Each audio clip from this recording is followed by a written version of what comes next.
Capítulo 1145 del manga de One Piece, incendio en la ruta 8 del segundo distrito forestal, y tenemos una portada muy especial de la Weekly Shonen Jump con Luffy en G5 recostado sobre una televisión. Y es que en este fin de semana todo empieza a oler al regreso del anime de One Piece con un nuevo horario, se supone que renovado en términos de animación, con un nuevo opening, con un nuevo ending, la segunda parte de Egghead. Hay mucho hype al respecto y pues la revista le dedica un Luffy, una portada especial sobre pues esta televisión que me gustó bastante porque es una televisión antigua, analógica, y yo soy muy fan de lo analógico, de lo retro. De hecho aún conservo mi vieja televisión analógica, pero esto no es todo porque no sé si esta es la primera vez en el manga de One Piece que esto sucede, pero tenemos portada de la Jump, obviamente dibujada por Oda, portada a color y portada de mini historia, o sea portada regular normal, las tres en un mismo capítulo, solo que la portada a color de este 1145 está dibujada por Midori Matsuda, esta mujer, una de los tantos animadores principales de One Piece, así que es especial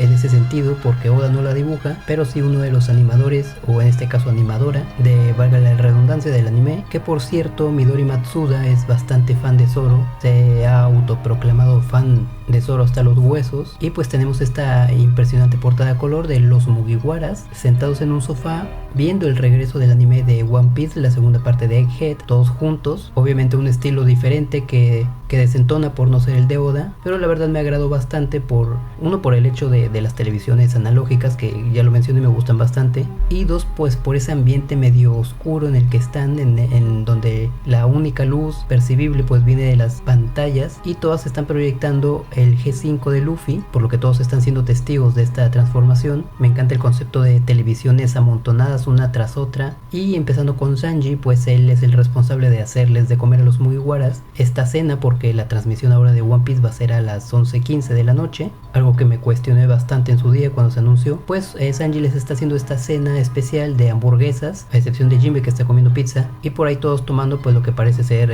alguna bebida alcohólica. A Sanji lo veo bastante emocionado e impresionado por la reacción al G5 que está viendo. Hay que recordar que estas reacciones no son canon porque no vienen de parte de Oda, pero aún así es interesante ver esta portada a color. Luego tenemos a Nami, que es curioso cómo está reaccionando con las manos juntas, como muy ilusionada, muy entusiasmada por el G5, algo que nunca habíamos visto en el manga. Y repito, pues esto no tiene relación con el manga, pero de todas formas es curioso. La expresión de Nami es como si estuviese viendo sus sueños cumplidos o algo así, es bastante especial su reacción. La de Usopp es de susto, de no poder creer lo que está viendo. Aún tenemos a este Usopp medio cobarde en esta portada a color, a pesar que en el manga pues ya está teniendo una evolución bastante visible. Y luego tenemos a Luffy, la estrella, reaccionando a sí mismo al G5. Es bastante curiosa su reacción porque se está identificando él mismo con su imagen. No habíamos visto una reacción de Luffy al ser consciente de cómo se ve él mismo en G5. Sabemos que él sabe cómo luce porque ha descrito o ha contestado a la pregunta de su apariencia en otras ocasiones, así que sabemos que él sabe que se ve así, pero también es bastante curioso y tierno, infantil cómo se está reaccionando a sí mismo.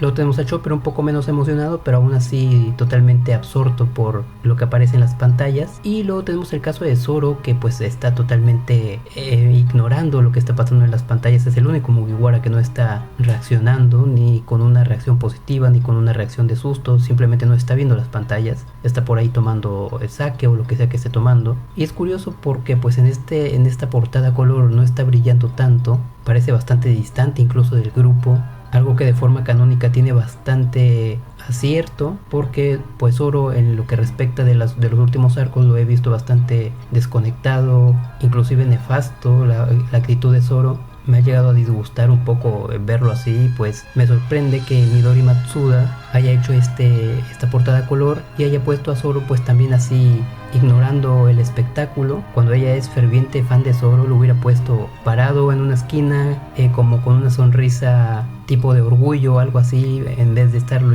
ignorando. No sé, no me gustó Zoro. Luego tenemos a Brook, que pues está festejando casi de la misma forma que Frankie, con un peinado que nunca habíamos visto, y comiéndose una de las hamburguesas que está preparando Sanji. Se la debe de pasar muy bien en esta noche de reacción a One Piece, porque la hamburguesa pues es la comida favorita de Frankie. Luego tenemos a Jinbe que se está comiendo una pizza, que por cierto pues es mi comida favorita, también viendo ahí como con orgullo e interés el anime de One Piece. Y finalmente Robin con una actitud más serena, más calmada, pero igualmente observando, siendo testigo del espectáculo. Y para acabar pues tenemos este reloj alarma en donde nos aclaran, nos vuelven a poner en claro la hora de proyección del anime a las 11:15 de la noche, hora Japón. Y después de este portada de color tan especial, pues tenemos el volumen 30 de los viajes de Yamato por los templos de Wano, titulado Mi Tan sobrevivió, donde tenemos a Uruti finalmente liberada de esa rueda macabra que había construido Hus en la que estaba atada con cadenas. Vemos las cadenas pues ya totalmente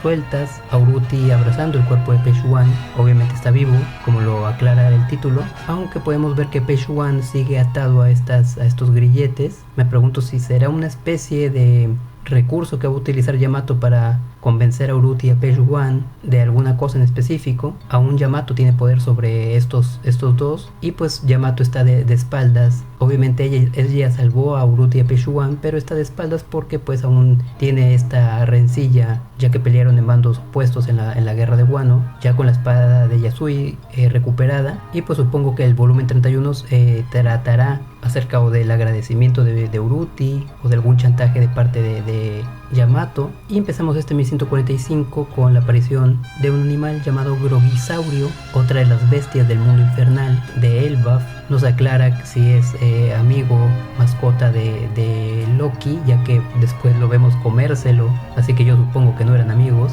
Y otra vez tenemos la presencia de animales de la película de Strong World en la saga de Elbaf. Al principio eran como guiños, referencias, pero estoy viendo una tendencia de parte de Oda de que todos los animales de Elbaf pues sean de la película de Strong World. Ya he hablado en capítulos anteriores del cariño que Oda le tiene a esta película y de cómo ha reutilizado estos animales, no porque no se le ocurran otros, él es un genio inventando personajes y diseños, pero como dije, él le tiene un cariño muy especial a esta película y cada vez que puede saca estos animales. Los hemos visto en videojuegos, en otras portadas del manga, y aquí de forma canónica pues el Grogisaurio hace su aparición, que pues según la película tiene la piel grisácea con unas rayas violetas y una melena de color blanco, aunque en el manga es de color negro. Y luego tenemos la aparición de Nash, que ya lo habíamos visto, una de las grandes interrogantes que tenía acerca de Elbaf, porque desde que lo vi en alguna portada por ahí del manga con cara y rostro, pues me pregunté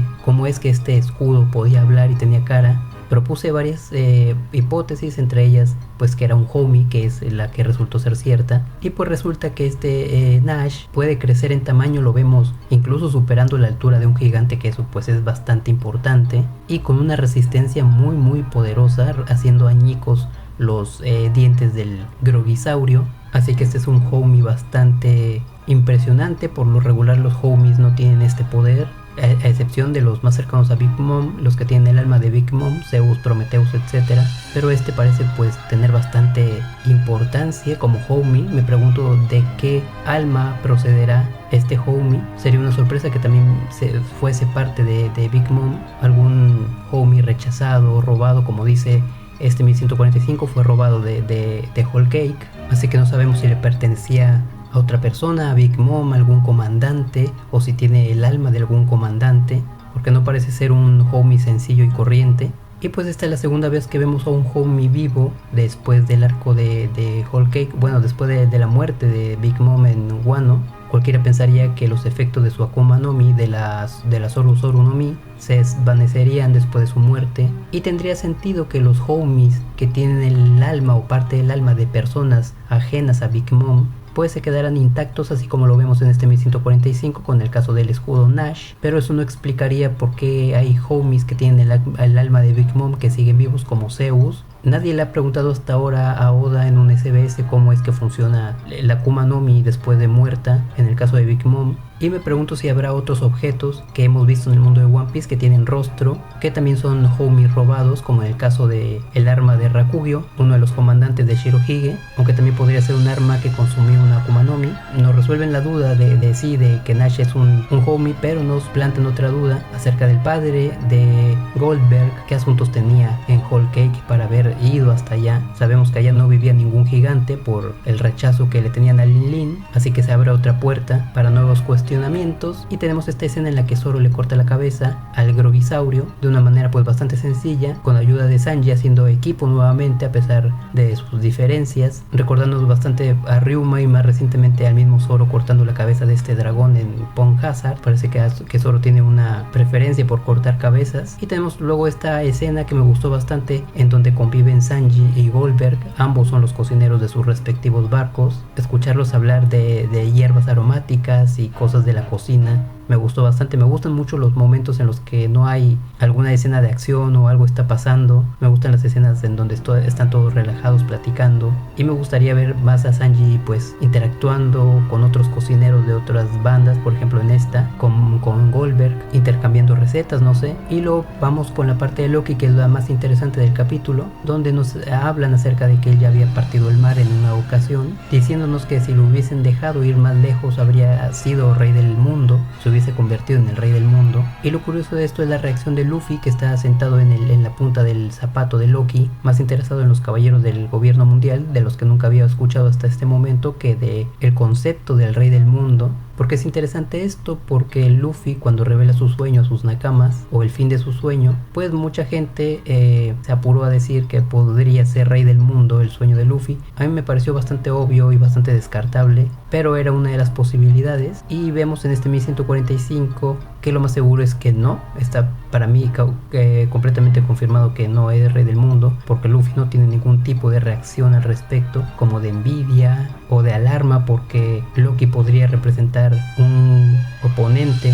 para el final de su sueño. Le da totalmente igual el concepto del rey del mundo, así que podemos decir que ese no es el sueño de Luffy o el fin del sueño de Luffy. Y luego viene una parte que no me gustó del todo, no precisamente la parte que está en pantalla, sino el desarrollo de Loki. En esta parte pues Luffy trata de alimentar a Loki para que se recupere, y pues en repetidas ocasiones le quema la boca, primero con una carne demasiado caliente y ahora con una sopa que viene hirviendo. Luffy se viene quemando las manos, y pues esta escena resulta bastante graciosa porque Loki se enoja con Luffy, no quiere que se acerque. ¿Y por qué no me agradó esto? Porque desde que escuché el concepto de Loki, pues yo siempre me lo imaginé como un ser bromista, haciendo bromas todo el tiempo, riéndose todo el tiempo, bromas que vienen un poco desde la maldad, divirtiéndose, causando desgracias ajenas y ese tipo de cosas, engañando constantemente. Pero, y esto lo he dicho en otros capítulos pasados, este Loki pues parece ser un personaje más serio que eso, un personaje que va a estar centrado en los conocimientos que están más allá de los habitantes de Elbaf y en su participación en el fin del mundo, que ese personaje que yo quería ver, que era el Loki bromista, que todo el tiempo estaba sin parar de hacer bromas. Y la verdad es que hasta ahora no hemos visto ninguna broma de Loki, lo cual me decepciona pues bastante, porque en esta escena en la que Luffy pues viene con esta causa caliente, Loki, el papel que él está interpretando en este momento pues es de alguien serio, alguien que le pide que se tome las cosas seriamente, que no haga locuras. Esa es la expresión y el mensaje que me dan estas viñetas de Loki, mientras que Luffy por otra parte es el bufón, es el personaje que está liderando el momento cómico y el que nos está haciendo reír. Así que este desbalance, y digo desbalance porque Loki pues debería de ser el principal bromista cada vez que se pueda. No digo que Luffy no lo sea, me gustan los momentos graciosos de Luffy, me gustan mucho, pero creo que hubiese quedado muchísimo mejor con Loki. Y volteando un poco las cosas, pues imaginemos que Loki detecta que la comida está muy caliente y le pide a Luffy que la pruebe con él, invitándolo a comer, y Luffy pues como es muy inocente y le gusta mucho la carne y comer, acepta, le da una mordida o una probada a la sopa o a la carne, se quema la boca con esto y Loki empieza a reír, una broma que viene pues desde el sufrimiento de alguien más, en este caso Luffy, y esto podría rematarse con algún comentario de algún gigante diciendo, por ejemplo, a pesar de que Loki está encadenado completamente y herido, pues aún así no para de hacer bromas. Podría ser uno de los comentarios, y no sé, Jairudin respondiendo, sí, desde que éramos niños siempre ha sido así y tal. Creo que hubiese quedado mejor que Loki llevara la estafeta o liderara el concepto de las bromas, pero el hecho de que Oda esté alejando a Loki de esta naturaleza bromista y malvada pues me decepciona bastante. Y después de que hacen sufrir a Loki, pues Gerd tiene esta expresión de aprobación por el sufrimiento de Loki. Es un momento para brillar de Gerd, un momento en el que su naturaleza femenina brilla. Para los fans de esta gigante pues debe de ser bastante agradable, pero a mí no me gustó porque desde hace capítulos, y lo había dicho desde hace capítulos atrás, pues Gerd me parece un personaje bastante bastante odioso, o por lo menos no es un personaje que me agrade. Primero por cómo ha tratado a Rodo, por ese desprecio que le tiene por ser el raro del grupo, siendo que Gerd también tiene cierta obsesión con los humanos, así que están más conectados Gerd y Rodo de lo que ella quisiera, y aún así lo trata con bastante desprecio. Es un recurso cómico que usa Oda, pero pues a mí no me cae bien Gerd. No estoy en contra del recurso cómico, no como en el caso de Loki. Aquí no pasa absolutamente nada, pero el personaje sí me parece bastante hipócrita, y ahora que pues Loki está sufriendo y ella como que celebra, pues es un poco más chocante. Me pregunto qué cara va a hacer cuando se entere de la verdad de por qué asesinó al rey Harald. Y hablando del rey Harald, una cosa que vi del 1144 del pasado capítulo es que en efecto Loki sí había asesinado a su padre. El 1144 termina dándonos a entender que él no mató a su padre. Sin embargo, pues viendo por ahí redes sociales, en especial la cuenta de Twitter de Sandman, él aclara que Loki realmente mató a su padre, pero por razones que nadie más conoce más que Loki, y seguramente son razones justificadas que más adelante vamos a ver, pero pues es un giro bastante interesante que se pierde en la traducción. Y después de aclararle a Luffy que el trato sigue en pie, que le va a revelar la ubicación de Akagami cuando sea soltado, vemos un poco el pasado de Loki, que es lo más interesante, lo más llamativo de este 1145, donde conoce a Rox, a su tripulación. Los vemos en Elbaf, porque vemos que la mesa tiene una altura de un gigante, así que están ubicados en Elbaf. Me pregunto a qué habrá ido Rox a este lugar, qué habrá obtenido de él o qué habrá dejado en este lugar. Y lo vemos con otras figuras que no logro reconocer, pero obviamente son piratas de Rox. Y al igual que Luffy le pide a Shanks que lo lleve consigo, y de hecho esta dinámica la hemos visto bastante. Kurohige también le pide a Shirohige que lo lleve con él. Pedro por ahí también le pide a Roger que lo lleve con él. Más recientemente Colón le pide a Shanks que lo lleve también con él. Y en este 1145 tenemos a Loki pidiéndole a Rox, nada más y nada menos que a Rox, que lo lleve a bordo. Obviamente lo rechaza, y no solamente lo rechaza, sino que de manera bastante cruel lo ataca con su espada, que por cierto el uso de su espada pues nos habla de que es una espada chino, por lo menos de que es su arma predilecta y que pelea con esta. No recuerdo si ya lo habíamos visto en siluetas en algún otro momento con una espada. Y también vemos a Shirohige un poco sentir lástima por este niño, mostrando pues su gran humanidad desde tiempos de Rox. Y me pregunto por qué no habrá llevado a Loki consigo, porque recordemos que sí llevó a Kaido, aunque Kaido no era precisamente un niño, ya era pues un adolescente, un joven adulto, no sé, no recuerdo cuántos años tenía, pero no era un adulto. Así que pues en términos de poder me pregunto si en ese entonces Loki niño habrá sido menos fuerte que Kaido adolescente, y por eso Rox no lo llevó a bordo, por la diferencia de poderes. No soy muy fan de los poderes de quién es más fuerte y tal y cual, pero en este caso pues es interesante, porque podría ser el parámetro que utiliza Rox para llevar a gente consigo, o podría ser que Rox, al representar pues la parte más negativa de los antagonistas de One Piece, no vio en Loki 100% maldad. Esto es algo que estoy especulando,